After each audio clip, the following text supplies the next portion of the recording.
What do you think would happen if you tried to wait inside the world of Skyrim, not for one single year, not even for 1 century, but for a whole 10,000 years? Just imagine this for a moment. What would the game look like after such an insane amount of time? I wanted to test this idea myself while playing as a human character. Of course, for a normal human being living for 10,000 years is simply impossible. Maybe the developers could have hidden a special feature, something like after 100 years of in-game time, the character would just die from old age. That would make sense. In reality, almost no player would ever be able to test this by playing normally. But what if we pushed it even further, not 100 years, but the full 10,000 years? Would the people of Skyrim change? Would we see new Jarls, new rulers, or new NPCs walking in the streets? Well, of course, this is more of a funny thought experiment, and it is very clear that nothing like that would really happen. But still, I wanted to see for myself. Maybe at least one small thing would be different, because Bethesda never thought that the Dragonborn would survive for 10,000 years inside Skyrim. And since so many systems in this game are connected to the flow of time, I thought the results could be very unpredictable. And now, you will see exactly what I discovered. Before we jump into the crazy part, let's start with something simple. Did you ever stop to think about how much faster time moves in Skyrim compared to our real world? Many players do not think about this because while you play the game, you are busy fighting dragons, exploring dungeons, or simply talking to NPCs. But the truth is, time inside Skyrim is very different. So, let me give you the clear answer. In the Elder Scrolls V, time moves about 20 times faster than in real life. That means one day inside Skyrim is equal to only 1 hour and 12 minutes in our world. Just think about that. So, if you want to live through one whole year in Skyrim, you will need 438 real hours of play. That is a lot of time. And even if you remove the hours when you sleep in the game or use fast travel, it still comes to around 200 hours. That is still a huge amount of time. Now, let me tell you something even more unbelievable. There is one Steam user from Russia who has played Skyrim for 100,000 hours. Yes, I really mean 100,000 hours. Can you imagine that? Does this mean he never closed the game? Because, with numbers like this, Skyrim must have been running for 11 real years. That is more than some people have been playing games in their entire lives. And when we translate this into the game world, it means his Dragonborn lived for maybe 200, maybe even 500 years inside Skyrim. That is already madness. But even so, I wanted to go further. So I tested how long it would take if I used the normal waiting option in the game.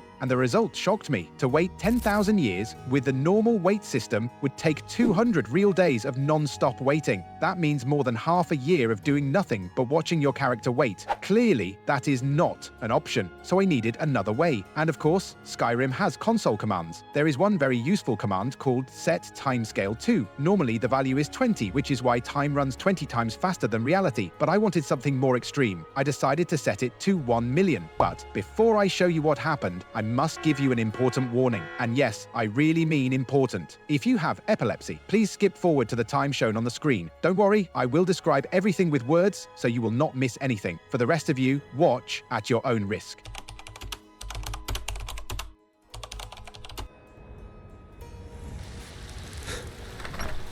As soon as I changed the value from 20 to 1 million, day and night started to change at a completely insane speed. The sky was flashing so fast that my head began to hurt almost instantly. I had no choice but to run into the nearest building, the Whiterun Guard Barracks. But even there, through the windows, I could still see the flashing, so I decided to stare at the wall instead. And the funniest part is that even with this crazy speed, the years still moved too slowly for my goal. I needed to go faster, so I set the value to 1 billion. That was better, but still not enough. So I tried 10 billion, and you know what? Nothing changed. It looked exactly the same as 1 billion. But after doing some calculations, I realized that to make 10,000 years pass, I only needed to wait about half an hour. So I left my Dragonborn standing there, went to the kitchen, boiled some water, made tea, and started waiting. Finally, after half an hour, I reached my goal. 10,000 years had passed, even a little more. I expected maybe a new era would start, but that did not happen. Instead, something else happened. The date showed a negative number, like -28. And then I noticed that months now had days, from -100 all the way up to 120. That was already funny. I set the timescale back to normal and tried to step outside. And of course, the game crashed immediately. Alright, no problem. I thought I would be smarter next time. So I restarted Skyrim, set the timescale again, placed my Dragonborn near a wall, and this time I decided to make coffee instead of tea. After waiting another 10,000 years, I set the timescale back to normal once again. But now the year had disappeared completely. On the screen, I could only see 4th error. The day of the week also looked very strange. So I tried to save the game. Yes? What is it?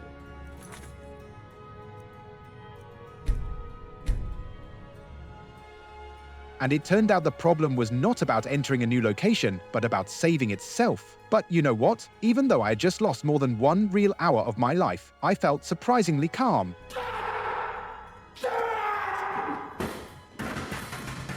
To be honest, I was already beginning to regret starting this whole video, but I did not stop. On my third attempt, I changed my strategy. This time, I saved the game every 500 years of in-game time. The game still crashed several times, but finally I managed to get outside and look at the world after 10,000 years. And it was beautiful.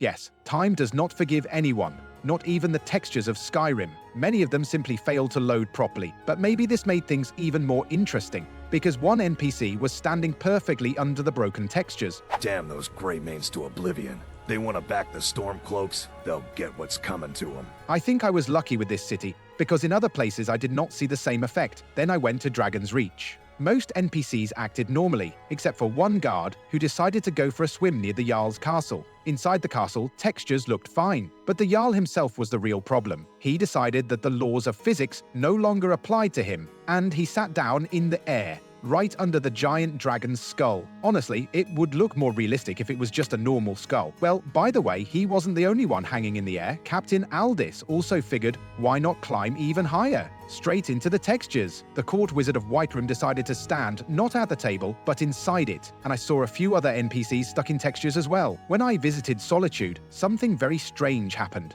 Fast travel from Whiterun to Solitude took only 30 minutes. Normally it takes about 10 hours. To test this, I loaded a save where I had not yet waited 10,000 years, and this time the trip took the usual 10 hours. So clearly something about time itself had been broken. By the way, even though the sun was moving at a normal speed, fast travel was completely different. Well, I moved on. It was exactly in Solitude that I met the captain of the guard who decided to sit inside the ceiling. Need something?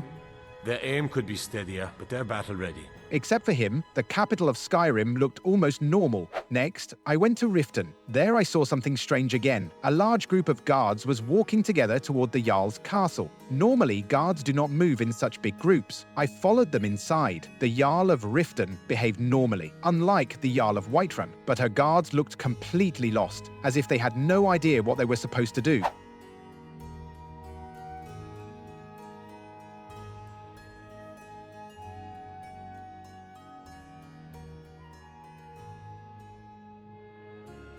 Then I traveled to Winterhold, and to my surprise, this city was the most normal of all. I did not find a single bug there. Maybe the College of Winterhold really had some kind of influence, and it helped the citizens act more logically. After that, I went to Falkreath. Just like in Riften, the guards were moving in one big group. But the most surprising thing was that Esbern was standing near them. If my friends find out you've been bothering me, you'll be very sorry. Go away! I really did not expect that. In normal play, I had seen a bug where Esbern appeared in random locations, but that only happened after finishing the main quest. In this save, I had not even visited him in the Ratway yet. The next city was Markarth, and there, finally, I saw something I thought could also happen to the main hero, death from old age.